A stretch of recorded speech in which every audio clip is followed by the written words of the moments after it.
Hello friends, ఎలా ఉన్నారు? Welcome to Ingrolit. In this video, I would like to start the detailed discussion of the poem The Last Ride Together. ఈ video నుంచి మనము the last ride together అనేటువంటి poem యొక్క detail discussion అంటే line by line explanation అనేది చూద్దాము. ప్రతి ఒక్క వీడియో ఇక్కడ నుండి ఎలా ఉంటుంది అంటే ఒక్కొక్క వీడియోలో ఒక్కొక్క స్టాంజా గురించి నేను మీకు వివరించడం జరుగుతుంది చాలా క్లియర్గా డీటెయిల్డ్గా. మనం ఈ లాస్ట్ రైడ్ టుగెదర్ అనేటువంటి పోయంలో మొత్తం కూడా మనకి 10 స్టాంజాస్ ఉన్నాయి. ఈ 10 స్టాంజాస్‌లో ఒక్కొక్క దాంట్లో మనకి 11 లైన్స్ అనేటువంటివి వస్తాయి. కాబట్టి నేను ఒక్కొక్క స్టాంజాని ఒక్కొక్క వీడియోలో మీకోసం ఎక్స్‌ప్లెయిన్ చేస్తాను. So, this is the first video. కాబట్టి ఇక్కడ మనము ఫస్ట్ స్టాంజా గురించి డిస్కస్ చేసుకుందాం. Okay. So, let us read once the first stanza. I said then, dearest, since this so, since now at length my fate I know, since nothing all my love avails, since all my life seemed meant for fails, since this was written and needs must be, my whole heart rises up to bless your name in pride and thankfulness. Take back the hope you gave, I claim, only a memory of the same, and this beside, if you will not blame, your leave for one more last ride with me. So, this is the first stanza. ఈ first స్టాంజాని ఇప్పుడు మనం explain చేసుకుందాం. Okay. Stanza 1. ముందుగా దీనికి కొంత background study అనేది చెప్పి, తర్వాత నేను ఈ లైన్స్ అనేటువంటివి మీకు ఎక్స్‌ప్లెయిన్ చేస్తాను. అంటే ఇక్కడ ఇది ఒక డ్రామాటిక్ మోనోలాగ్ అన్నమాట. ఈ పోయం అనేది డ్రామాటిక్ మోనోలాగ్. ఇక్కడ యాక్చువల్‌గా ఇద్దరు క్యారెక్టర్స్ ఉంటారు. అంటే ఇద్దరు లవర్స్ అన్నమాట. ఒక జెంట్, ఒక ఫీమేల్ ఇద్దరుంటారు. సో, ఈ లవర్ వచ్చేసి అంటే లవరే ఇక్కడ మనకి స్పీకర్ అన్నమాట. అంటే gent is the speaker here. అతను ఏం చేస్తాడు అంటే తన యొక్క లవర్‌తో మాట్లాడుతూ ఉంటాడు. తన బిలవ్డ్ తోటే మాట్లాడుతూ ఉంటాడు. ఆమె ఒక్క సింగిల్ వర్డ్ కూడా మాట్లాడదు. She is the silent listener. ఇలాంటి టెక్నిక్‌ని ఏమంటాము అంటే డ్రామాటిక్ మోనోలాగ్ అంటాము. So, this poem is a dramatic monologue. So, దీన్ని బట్టి మీకు ఇక్కడ ఏమర్థమవుతుంది అంటే ఇక్కడ కేవలము ద స్పీకర్, లవర్ మాత్రమే మాట్లాడుతూ ఉంటాడు ఈ పోయమ్ మొత్తం గూడా. మరి బిలవ్డ్ ఏం చేస్తూ ఉంటుంది?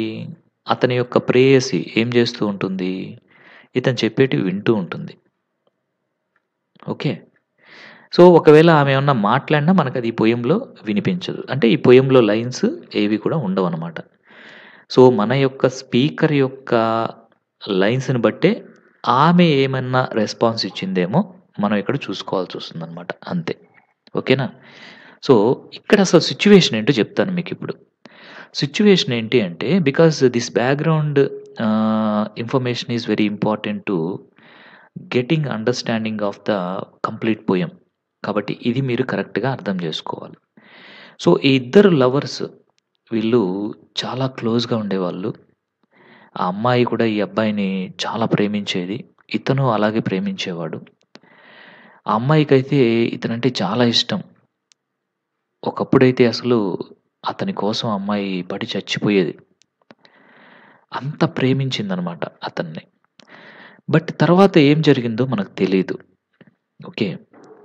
ఇక్కడ ఈ సిట్యుయేషన్ స్టార్ట్ అయ్యేసరికి వాళ్ళిద్దరూ కూడా ఒకరితో ఒకరు విడిపోతున్నారు. అంటే ఒక బ్రేకప్ సిట్యుయేషన్ అన్నమాట ఇది. మరి ఇలాంటి బ్రేకప్ సిట్యుయేషన్‌లో అమ్మాయి, ఆ అబ్బాయి ఇద్దరు కలిసినప్పుడు వాళ్ళిద్దరూ ఏం మాట్లాడుకుంటున్నారు? ఆ అబ్బాయి ఏం చెప్తున్నాడు? అనేటువంటిదే ఈ పోయమ్ అన్నమాట. ఓకేనా? సో, యాక్చువల్‌గా ఇక్కడ ఆ బాయ్ ఏమడుగుతాడంటే, ఆ జెంట్ ఏమడుగుతాడు అంటే ఆ అమ్మాయిని, ఎలాగో మనం ఇద్దరం విడిపోతున్నాము. We have to accept it. కానీ ఈ విడిపోయే ముందు నాతోటి ఒక లాంగ్ రైడ్‌కి రా. ఎందుకంటే ఈ లాంగ్ రైడ్ అనేటువంటిది మనము ఫ్యూచర్‌లో ఒకసారి తిరిగి మన గురించి మనం ఆలోచిస్తే ఒక బ్యూటిఫుల్ మెమరీ లాగా ఉండిపోతుంది. కాబట్టి please come with me for a ride. For the last ride అనేసి అడుగుతాడు. సో, అక్కడ ఆ అమ్మాయి కూడా యాక్సెప్ట్ చేస్తుందనమాట. సో, ఈ విధంగా ఈ పోయెమ్ అనేటువంటిది ముందుకు పోతూ ఉంటుంది. అంటే ఇక్కడొచ్చేసి ఏంటి అంటే, ఇద్దరు విడిపోవాలి అనుకున్నటువంటి ఆ లవర్స్ ఇద్దరు కూడా ఒక పాయింట్ దగ్గర మీట్ అయ్యారు. ఇక్కడ ఆ లవర్ తన బిలవ్డ్ తోటే మాట్లాడుతూ ఉన్నాడు. అది ఇక్కడ పోయెమ్ యొక్క స్టార్టింగ్ పాయింట్ అన్నమాట. ఓకేనా? ఇప్పుడు క్లియర్‌గా అర్థమైంది కదా! మరొక విషయం గుర్తుపెట్టుకోండి. ఈ పోయెమ్‌లో ఐ అనే వర్డ్ ఎక్కడొచ్చినా గానీ స్పీకర్ ఎవరు అంటే లవర్ అన్నమాట. అంటే జంట్. ఓకేనా? అలాగే యూ అనొచ్చింది అనుకోండి ఇక్కడ. యూ అంటే ఆ సైలెంట్ లిజనర్ అంటే అతని యొక్క ప్రేయసి, బిలవ్డ్ అన్నమాట. ఓకేనా? గుడ్. సో, ఇంక మనం లైన్ బై లైన్ డిస్కస్ చేసుకుందాం. I said then dearest since this so అంటే ఇక్కడ ఐ అంటే ఎవరు చెప్పండి? ఐ అంటే మన స్పీకర్. అతని పేరేంటో, ఊరేంటో మనకు తెలీదు. ఓకేనా? బట్ ద స్పీకర్ ఎవరు అంటే ఇక్కడ లవర్ అన్నమాట. అతను ఇలా చెప్తున్నాడు. ఐ సెడ్, సెడ్ అనేటువంటిది ఇక్కడ క్యాపిటల్ లెటర్‌లో చెప్పున్నారు. అంటే ఇట్ ఈస్ ఇన్సిస్టింగ్ అన్నమాట. I said then dearest since this so అంటే the speaker begins by addressing his beloved, expressing acceptance of a situation or fate that has become clear. So then dearest నా ప్రియమైనటువంటి ప్రేయసి నేను already చెప్పాను. ఏంటి అంటే నేను యాక్సెప్ట్ చేస్తున్నాను. So you have put a proposal that we have to break up. నేను దానికి యాక్సెప్ట్ చేస్తున్నాను. I am not going to protest it. Because this is our fate. I clearly understood. మనం ఇంకా కలిసి ఉండము అనేటువంటిది నాకు అర్థమైపోయింది. సో ఇది మనము విడిపోవాల్సినటువంటి సిట్యుయేషన్ అని కూడా నాకు అర్థమైంది. So my dearest beloved I am accepting it. I said I accept it. Since now at length my fate I know అంటే acknowledging that he has come to understand his destiny. Fate అంటే ఏంటి అంటే మన యొక్క తలరాత అనేసి destiny. So నాకు అర్థమవుతుంది. నా యొక్క తలరాత ఏంటో నాకు అర్థమవుతుంది. నువ్వు నాతో జీవితాంతం కలిసి ఉండవు అనేసి నాకు అర్థమవుతుంది. I know you are going to leave me. I know this is the ending point of our love journey. I know ఇంక నుంచి నువ్వు నా పక్కన ఉండవనేసి, నువ్వు నాతో మాట్లాడవనేసి నాకు అర్థమవుతుంది. నా రాతలో నువ్వు ఉండవు. నా తలరాతలో, నా జీవితంలో నువ్వు ఉండవు అని నాకు అర్థమవుతుంది. Since nothing all my love avails అంటే despite his deep love it seems that it has not changed the outcome or altered the situation. అంటే since nothing all my love avails అంటే ఏంటి అంటే నా మనసులో నీ పట్ల ప్రేమ అనేది చాలా ఎక్కువగా ఉంది. So still I am loving you. Maybe in future also I will love you. నా ప్రేమ అనేది చాలా డీప్‌గా ఉంది. అది ఎప్పటికీ ఇలానే ఉంటుంది. నేను చనిపోయే వరకి కూడా it will be with me only. ఆ ప్రేమ అనేది ఎప్పటికీ చేంజ్ కాదు. It doesn't change. కానీ నా మనసులో ఉన్నటువంటి ఈ ప్రేమ అనేది నువ్వు తీసుకున్నటువంటి డెసిషన్‌ని కూడా చేంజ్ చేయదు. ఓకే. విడిపోదాం. విడిపోవడము అనేటువంటి దాన్ని నా మనసులో ఉన్నటువంటి ప్రేమ అనేది చేంజ్ చేయదు అనేసి అంటున్నాడు. So it has not changed the outcome or altered the situation. Okay. So విడిపోదాము అనుకుంటున్నావు కాబట్టి విడిపోదాము. బట్ నా మనసులో అయితే నీ పైన చాలా ప్రేమ ఉంది. బట్ ఆ ప్రేమ అనేది ఎప్పటికీ నాతో ఉంటుంది. బట్ అంత ప్రేమ ఉన్నా సరే ఇప్పుడు విడిపోవడం అనేటువంటి దాన్ని మనం ఆపలేము. I understood my destiny, my fate. Since all my life seemed meant for fails. దీని మీనింగ్ ఏంటి అంటే everything that the speaker thought his life was meant for has failed to materialize. అంటే తన లైఫ్‌లో తను చాలా ఆలోచనలు చేసుకున్నాడు. Since all my life seemed meant for fails. అంటే speaker thought in his life so many things he visualized. So తను చాలా విజువలైజ్ చేసుకున్నాడు. ఓకే. బట్ అవన్నీ కూడా ఇప్పుడు ఏమైపోయాయంటే ఫెయిల్ అయిపోయాయి. Fail to materialise. మెటీరియలైజ్ అంటే అవన్నీ నిజాలు కాలేదు. అవన్నీ కూడా నిజాలు కాకుండానే తన ఆలోచనలన్నీ కూడా ఫెయిల్ అయిపోయాయి. అంటే he expected a lot of memories completely in his life with his beloved. తన జీవితాంతం తన యొక్క ప్రేయస్‌తోటే, తన యొక్క బిలవ్డ్ తోటే జీవితాన్ని అతను ఊహించేసుకున్నాడు. సో, తన యొక్క లవర్ తోటే, ఆ బిలవ్డ్ తోటే తన యొక్క ఆలోచనలు అలా ముడిపడిపోయినాయి. కానీ తను ఏదైతే ఊహించుకున్నాడో జీవితాంతం తను తనకు తోడుగా ఉంటుంది అనేసి అనుకున్నాడో, తన పైన ఆ అమ్మాయికి ఎప్పటికీ ఆ ప్రేమ అలానే ఉంటుంది అనేసి అనుకున్నాడో, బట్ అదంతా కూడా ఇప్పుడేమైపోయింది అంటే ఫెయిల్ అయిపోయిందనమాట. అంటే whatever he thought it would happen in my future along with you and in his love journey. తమ యొక్క లవ్ జర్నీ అనేటువంటి దాంట్లో నెక్స్ట్ ఏముంటాయి అని అతను ఆలోచించాడో అవన్నీ కూడా నిజాలు కాలేదు. Since this was written and needs must be. అంటే since this was written and needs must be అంటే he is accepting the inevitability of the situation, possibly referring to a predetermined fate. So ఏమంటున్నాడు అంటే since this was written, yes ఇది already మన తలరాతలో రాసి పెట్టేసున్నారు. మనం ప్రేమించుకోవాలని రాసుంది. అలాగే మనము విడిపోవాలని కూడా రాసుంది. This was written already in our fate and needs must be. మనం ఇప్పుడు దీన్నేం చేంజ్ చేయలేము. We have to follow it. We have to accept the situation. So మనం ప్రేమించాలి అనుకున్నది మన తలరాతలో రాసుంది. ఇప్పుడు మనం విడిపోవాలి అనేటువంటిది కూడా మన తలరాతలో రాసుంది. కాబట్టి ఇదంతా కూడా ఒక ప్రీ డిటర్మైన్డ్ ఫేట్. నేను ఏం చేయలేను, నువ్వు ఏం చేయలేవు. So it is inevitably we have to follow the situation. మనకు వేరే ఛాన్స్ లేదు. We have to accept this situation అంతే. So it is already predetermined fate అనేసి చెప్తున్నాడు. My whole heart rises up to bless. అంటే తను ఇప్పుడు యాక్చువల్‌గా బాధపడుతున్నాడు. He is feeling a great disappointment. కానీ ఆ డిసప్పాయింట్‌మెంట్‌లో కూడా the speaker's heart expresses gratitude or blessings. So నా మనసైతే లోపల చాలా బాధపడతా ఉంది. బట్ అలాగే it is rising up to bless. అంటే you came for me here. I feel that was a great gratitude or a blessing for me. విడిపోతున్నాము. అయినా సరే నువ్వు నాకు ఆ విషయం చెప్పి నాతో పాటు ఇప్పుడు కొంత టైం గడిపేదానికి నాకు టైం ఇచ్చావు కదా! So, I feel it is like a blessing. నా మనసు ఇప్పుడు మనం విడిపోతామనేటువంటి దాన్ని యాక్సెప్ట్ చేస్తూ బాధగా ఉన్నా గానీ, ప్రెజెంట్ రైట్ నౌ మనిద్దరం కలిసున్నాం చూసావా ఈ మూమెంట్. ఈ మూమెంట్ వల్ల నా హార్ట్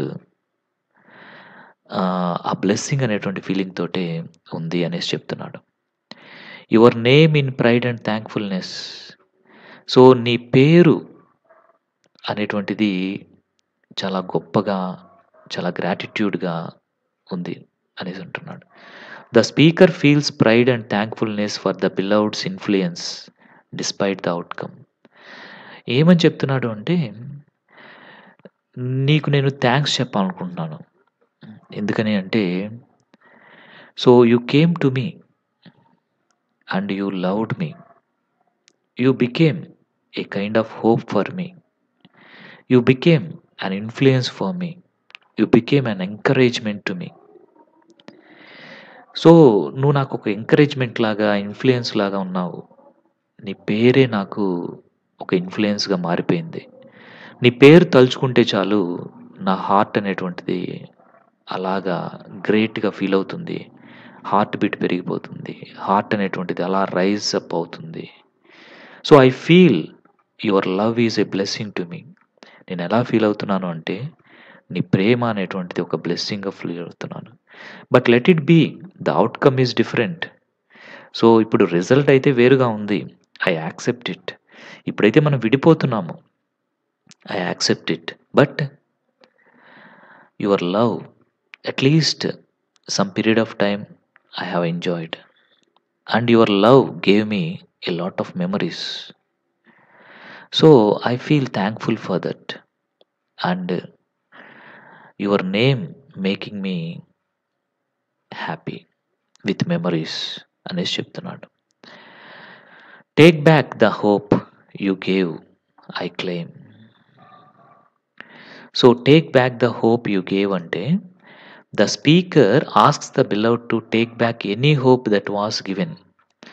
ఇప్పుడేమో ఎంతో హోప్ ఇచ్చినటువంటి నువ్వు, నేనైతే నీ పైన చాలా ఆశలు పెట్టుకున్నాను. జీవితం అంతా కూడా నీతోనేసి ఊహించుకున్నాను. But now you are leaving me and you are taking back the hope you gave. నాకు ఏవైతే ఆశలు చూపించావో, ఆ ఆశలు, ఆ ఆలోచనలు అవన్నీ కూడా నీతో పాటు తీసుకెళ్ళిపో. ఆల్రెడీ తీసుకెళ్ళిపోతున్నావు. What the hope you have given, you are taking back all of them. But he claims memory instead. సరే, తీసుకోనిపోతే తీసుకోనిపో. కానీ at least I want one last memory with you. So ఒక చిన్న లాస్ట్ మెమరీ అనేటువంటిది నీతో నాకు కావాలి. నేను తిరిగి మన లవ్ జర్నీ అనేటువంటి దాన్ని గుర్తు చేసుకుంటే, ఆ లాస్ట్ మూమెంట్ అనేటువంటిది నాకు గుర్తుండిపోవాలి. ఒక బ్యూటిఫుల్ మెమరీ లాగా ఉండిపోవాలి. I claim only a memory of the same and this beside if you will not blame. So speaker ఏమంటున్నాడు అంటే, he is claiming a memory instead of. నాకిచ్చిన హోప్ అంతా నువ్వు తీసుకొని వెళ్ళిపోతున్నావు బ్యాక్‌కి, నాకు అర్థమవుతుంది. You are not part of my life. ఇంక నుంచి నువ్వు నా యొక్క లైఫ్‌లో ఒక పార్ట్ కాదు. సో నాకిచ్చిన హోప్ అంతా కూడా తిరిగి నీతో పాటు వెళ్ళిపోతూ ఉంది. Okay, I will accept it. కానీ నాకొక మెమరీ ఇవ్వు. The last memory I would like to get from you. The speaker desires only a memory of the hope that was given. నువ్విప్పుడు నాకిచ్చేటువంటి మెమరీ, నా లైఫ్‌లో నేను ఎప్పుడు నువ్వు గుర్తొచ్చినా నాకు ఆ మెమరీ గుర్తొచ్చి ఒక హోప్ అనేది జీవితం మీద ఆశ కలిగించే విధంగా ఉండాలి. And this beside if you will not blame అనేసి కూడా అడుగుతున్నాడు. అంటే additionally he asks for understanding if the beloved does not blame him. నేను ఇలా అడుగుతున్నాను అనేసి దయచేసి నన్ను బ్లేమ్ చేయొద్దు please. And this beside if you will not blame అంటే, ఇలా అడుగుతున్నాను అనేసి నన్ను బ్లేమ్ చేయొద్దు. నీతో నాకు ఒక లాస్ట్ మెమరీ కావాలి, హ్యాపీగా ఉండే మెమరీ కావాలి అనేసి నిన్ను అడుగుతున్నాను అనేసి నన్ను దయచేసి బ్లేమ్ చేయొద్దు. నేను కోరుకునేది ఏంటి అంటే, your leave for one more last ride with me. నా కోసం నువ్వు నాతోటి ఒక లాస్ట్ రైడ్‌కి రాగలవా?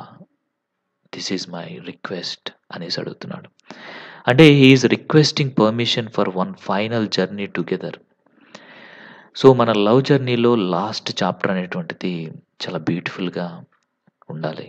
కాబట్టి తిరిగి నీ గురించి నేను ఆలోచించినప్పుడు నాకు ఒక హ్యాపీ మూమెంట్ అనేది గుర్తుండాలి. కాబట్టి నాతో పాటు రైడ్‌కొస్తావా?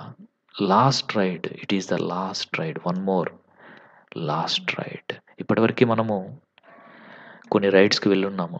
బట్ ఇప్పుడు నాతో వచ్చేటువంటి నువ్వు లాస్ట్ రైడ్ ఏదైతే ఉందో ఇప్పుడు, అది నాకు జీవితాంతం గుర్తుండిపోతుంది. And it will be the beautiful memory for me. నాకలాంటి మెమరీ ఇస్తావా? ఒక్కసారి నాతో లాస్ట్ రైడ్‌కి వస్తావా? అనేసి ఇక్కడ తన బిలవ్డ్‌ని ఆ లవర్, ఆ స్పీకర్ అడగడం అనేటువంటిది జరిగిందనమాట. ఓకేనా? సో దీన్ని మనము క్లియర్‌గా ఇక్కడ అర్థం చేసుకుంటే మనకి ఏమర్థమైంది అంటే, పొయెట్ ఇక్కడ తను స్పీకర్ అనేసి చెప్పట్లేదు. ఇది మీరు గుర్తుంచుకోవాలి. Poet is different and speaker is different. ఇక్కడ స్పీకర్ ఎవరు అంటే ఒక లవర్. ఇక్కడ ఆ లవర్ వచ్చేసి తన యొక్క బిల్లవుడ్ తోటే ఉన్నారు. ఇక్కడ వాళ్ళిద్దరూ కూడా విడిపోతున్నారు. అలాంటి సమయంలో తను లోపల ఉన్నటువంటి ఫీలింగ్స్ అన్నీ కూడా అమ్మాయికి చెప్తున్నాడు. సో, నువ్వంటే నాకు చాలా ఇష్టము. నీతో నేను ఆల్రెడీ చాలా ఊహించుకున్నాను లైఫ్‌లో. బట్ మన ఫేట్ అనేది మనం ఊహించుకున్నట్టు ఉండదు. I accept it. నువ్వు నా లైఫ్‌లో, నా ఫేట్‌లో, నా తలరాతలో లేవనేసి నాకు అర్థమైంది. నాకు చాలా హోప్ ఇచ్చావు. చాలా ప్రేమనిచ్చావు. చాలా మెమోరీస్ ఇచ్చావు. బట్ ఆ హోప్ అంతా కూడా మళ్ళీ తిరిగి నీతో పాటే తీసుకెళ్ళిపోతున్నావు. కానీ చివరగా నాకొక మంచి మెమొరీ కావాలి నీతోటి. తిరిగి నేనెప్పుడైనా నిన్ను గుర్తు చేసుకుంటే, నాకు ఆ లాస్ట్ మెమొరీ అనేటువంటిది నా పెదాల పైన ఒక చిరునవ్వు నాకు ఇచ్చేలాగా ఉండాలి. కాబట్టి నువ్వు నన్ను బ్లేమ్ చేయొద్దు. ఇలా అడుగుతున్నాడు ఏంట్రా వీడు అనేసి డోంట్ బ్లేమ్ మీ. నన్ను బ్లేమ్ చేయొద్దు. ఒక్కసారి నాతో లాస్ట్ రైడ్‌కి వస్తావా? నాకొక మంచి మెమొరీనిస్తావా? అనేసి ఇక్కడ పోయెట్ తన యొక్క లవర్‌ని అడగడం జరిగింది. సో, ఇదంతా కూడా మనకి చూస్తూ ఉంటే వాళ్ళ మధ్య ఏం జరిగింది అనేది మనకు తెలీదు. బట్ ఆ అమ్మాయి కూడా తనని చాలా ప్రేమించింది అనేసి తెలుస్తుంది. తను ఆ అమ్మాయిని ప్రేమించాడు. ఇంకా ప్రేమిస్తూనే ఉన్నాడు. The situations we don't know. So, he is accepting that. But he is asking his beloved to go for a last ride which gives him a great memory. Okay. So, మీకైతే చాలా క్లియర్‌గా ఈ ఫస్ట్ స్టాంజా అర్థమైందనేసి అనుకుంటున్నాను. Thank you very much.